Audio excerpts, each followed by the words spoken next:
Hello everyone, JEE main PYQ question series की इस video में आपका स्वागत है। देखो इसमें दिया है कि एक पैरेलल प्लेट कैपेसिटर है जिसका कैपेसिटेंस दिया है C 1 माइक्रोफेराड, यानी कि C दिया है 1 माइक्रोफेराड, यानी कि 1 इंटू 10⁻⁻6 फेराड। दूसरा दिया है पोटेंशियल डिफरेंस जो है वह 20 वोल्ट दिया है, यानी कि जो V है वो कितना है 20 volt. The distance between the plate is 1 micrometre. The energy density between plate of capacitor is. तो देखो यहाँ पे सिंपल समझो बात को कि एक प्लेट यहाँ पे है और दूसरा प्लेट यहाँ पे है, ठीक है। इसे मैं कनेक्ट कर दिया हूँ एक बैटरी से जिसका पोटेंशियल डिफरेंस कितना है 20 वोल्ट और इसका कैपेसिटेंस कितना है C। तो देखो यहाँ पे क्या होता है, यहाँ पे एक इलेक्ट्रिक फील्ड प्रोड्यूस होता है इस कैपेसिटर के बीच में, जो क्योंकि करंट फ्लो करेगा, करंट फ्लो करने के कारण यहाँ पे क्या आएगा प्लस चार्ज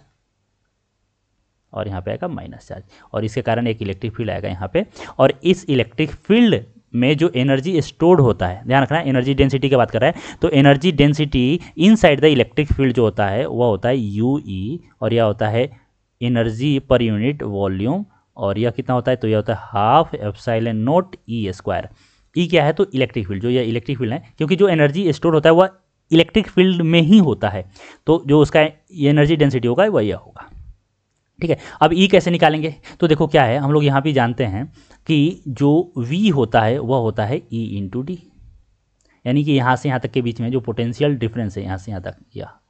इसे मैं V बोल रहा हूँ, या इसे डेल्टा V भी बोल देते हैं, delta V equal to ED होता है। अब ये कहाँ से आता है, तो भाई इसके लिए तो पढ़ना पड़ेगा, सिंपल सी बात है, पोटेंशियल डिफरेंस और इलेक्ट्रिक फील्ड में रिलेशन, जो कि पढ़े होगे तुम dV इक्वल टू -E.dr, या ठीक है। तो यहाँ से हम लोग यह लिख दिए, क्यों लिख दिए, क्योंकि मैं मान रहा हूँ कि इसका पोटेंशियल ज़्यादा है, इसका पोटेंशियल कम है, और इलेक्ट्रिक फील्ड इधर जा रहा है, और इलेक्ट्रिक फील्ड हमेशा हायर टू लोअर पोटेंशियल जा रहा है, तो हम लोग यहाँ से डायरेक्ट यह फॉर्मूला लगा सकते हैं, क्योंकि यहाँ पे जो यह फॉर्मूला है यह यही बताता है कि इलेक्ट्रिक फील्ड जो है वो हायर पोटेंशियल से लोअर पोटेंशियल की तरफ जा रहा है, ठीक है। तो यहाँ पे माइनस नहीं लगाते हैं, तो सिंपल यह याद रखो यह होता है,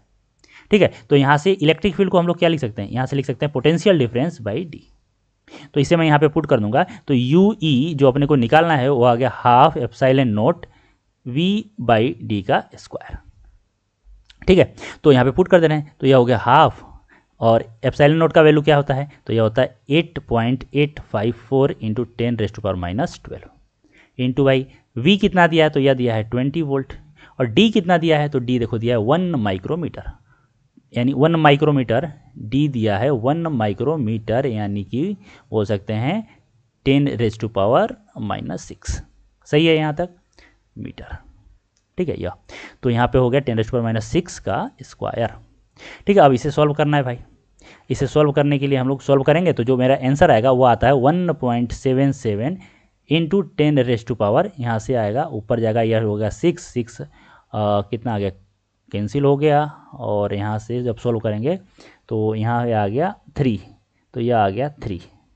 तो जूल पर मीटर क्यूब, और इसी को लिख सकते हैं हम लोग अप्रॉक्स ऑप्शन में देखें तो यह है 1.8 into 10⁻³ joule per metre cube, यानी जो ऑप्शन होगा वह होगा थर्ड ऑप्शन होगा। काफ़ी इजी था, सिंपल फॉर्मूला था, इसमें वैल्यू पुट करना था, आंसर निकालना था। तो अगर वीडियो आपको पसंद आया तो वीडियो को लाइक कीजिए, चैनल को सब्सक्राइब कीजिए, कुछ पूछना है तो कमेंट सेक्शन में मेंशन कीजिए, मैं रिप्लाई जरूर करूँगा। आज के लिए इतना ही, थैंक यू सो मच।